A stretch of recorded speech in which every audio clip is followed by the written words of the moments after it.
Greetings, Minecrafters, and welcome to another thrilling discussion on all things Minecraft. My name is Dr. Kimberly Quinn, and I am here in, where am I? Medford, Massachusetts, at a hotel, because we're here for Thanksgiving. And I'm trying to find a spot where there aren't a gazillion people, and we're by a fast road, but it's okay. It's very beautiful. And today we're going to talk about dealing with loss. You know, it kind of goes with the holiday theme. Just hold tight with me. I gotta walk by a rather large vent. Okay, there we go. And I mean, loss isn't fun usually, you know, part of life. But when it's the holidays, it can just be, you know, also that much worse, right? So there's all different kinds of loss. People tend to think of loss as death only, and obviously death is a loss. But there are all other kinds of loss. They're in the scale of loss. We keep talking about spectrum, right? So we've got over here, maybe in midlife, there's the loss of our body image being the same as it used to be. You know, maybe it takes a little more to maintain the same, you know, weight or look, or maybe no matter what we do, it's changing anyway. Might be getting a little chubs, you know, despite our efforts. So there's that kind of thing. You know, then there's like diabetics can lose a limb, or, you know, be overseas in war or an accident. We can, you know, lose parts of our bodies, and that's a huge loss.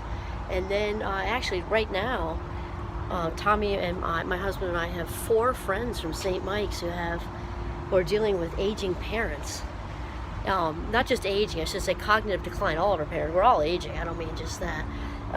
But the cognitive decline, and it's a couple of them have Alzheimer's, and then there's one who had a series of strokes, was actually fine physically, but she's got cognitive decline from that, and then also dementia. And even though they more than likely has a lot of years of life in them still, it's still a gradual loss for us as adults, because we start to grieve them knowing that they've got these diagnoses, but also the role in our life, you know. Especially, you know, that stuff's in the vault from being a small child. It's difficult to have that change, you know, the role that your parents had in your life, and taking care of you, and all the good memories of, you know, baseball and skiing and concerts and teaching you this and teaching you that and camping or whatever. To actually come to terms with that being a loss is, you know, can be very, very, very difficult.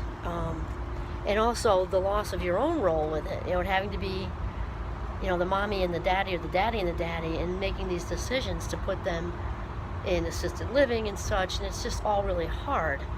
And it's important to acknowledge these feelings that it's being hard. And there's also, I'm trying to find a good spot here also where it's a little raw and it's raining. There we go, I found another spot over here. When we grieve, again, it's not just, I don't mean just death, because that's really, really hard. And again, when people have lost somebody close to them, and now it's Thanksgiving and Christmas or Hanukkah or whatever, the loss is hard on any day of the calendar. But obviously, the holidays we're talking about, this just accentuate whatever's going on. They just make it bigger, and that can be in a joyful way, and that can also be in a hard way. So there's also a grieving process, and I think many people know there's a process to it. And Elizabeth Kubler-Ross kind of coined this one a long time ago. See if I can rattle these off. There's first denial, anger, bargaining, depression, and finally acceptance. That's how it goes. And it is a process, because it kind of, you know, we typically don't leap from denial to acceptance. It just doesn't work that way. And I think a lot of people don't realize that so I'm going to say, for the most part, because we're all wired differently, we have to go from kind of one stage to the next. It has to kind of complete itself. So people often get stuck in the grieving process. They get stuck in denial. And denial, if you don't know, is originally sort of an unconscious defense mechanism. It's important to get that part, because unconscious obviously means that we are not aware of it. And so denial can often get us through in the short term, which is what it's supposed to do, and that's a good thing. I'm actually thinking of when my husband and I it was the longest week of my life, I'll tell you that. when we had our youngest, who was then about 10 months old. She lost most of her birth weight in 2 weeks. So we were actually had a police escort to the hospital. It was very scary. Scariest week of my life. She ended up fine, by the way. She's our spice child. Though during that week, we also met people. We met other parents. We were up on the oncology floor because that's what they thought it was. And after they checked for all the biggies, I didn't care what it was after we got through past the leukemia and got through that. And cystic fibrosis was the next runner-up. We got through that. And then she ended up with basically never figured it out. But she's fine. And she's a little spicy, adorable young adult. Anyway, we met this family in there whose son was and is. I found out that he's sort of, well, not recently, but it was quite a while after that he's still fine.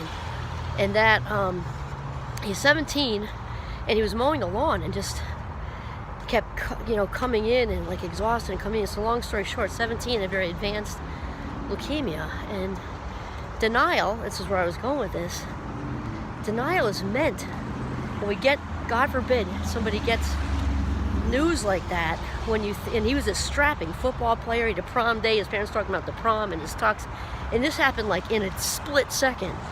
He one day after he mowed the lawn and got tired, they just brought him in for a checkup, and they got this news within just a matter of minutes. And that's what denial's for. Denial is like, okay, let's get a second opinion, which is a good idea to do anyway. It's to give you a chance to get your bearings. So that's that defense mechanism being in place is a good thing. However, when it becomes a not so good thing is when it goes on longer than it's supposed to. And okay, so there's that. So the grieving thing tonight. I can't believe, that my mother or father or whoever, somebody's got the diagnosis of Alzheimer's.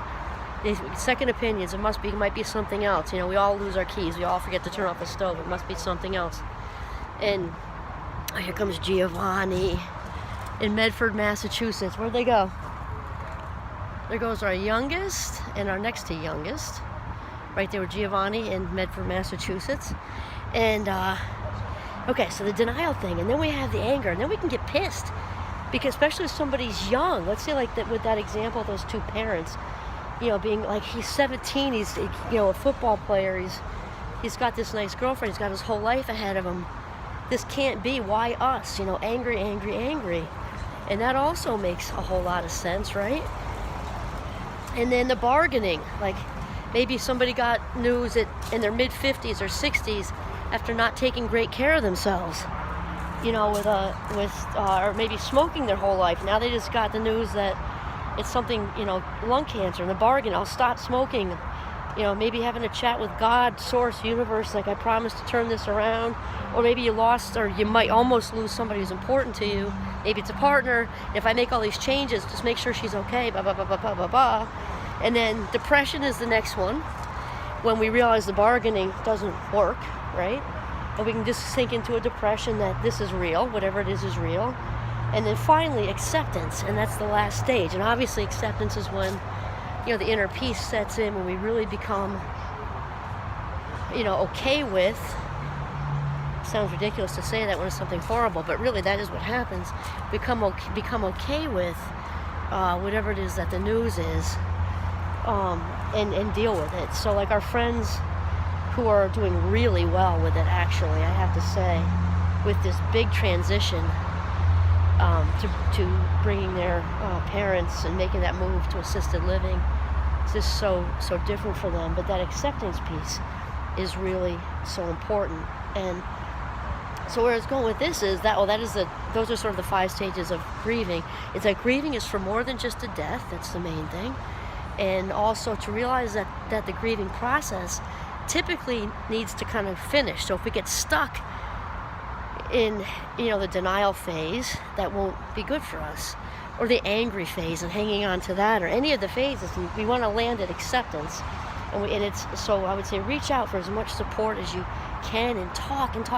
Like with our friends from St. Mike's who are going through this, it's just been so important to just have these conversations and continue to talk about it. And also, with older friends of ours who are actually healthy in their late 70s and in our late in the late 70s. We've been talking a lot about, even though they're doing well, that it's scary to close in on 80 and 80s, and just to really be having these discussions about these changes and how scary they are is just so important. I can't say it enough. And kind of like we were saying before with, when the holidays suck for you, that one I just did, is most importantly is to really give yourself permission to feel.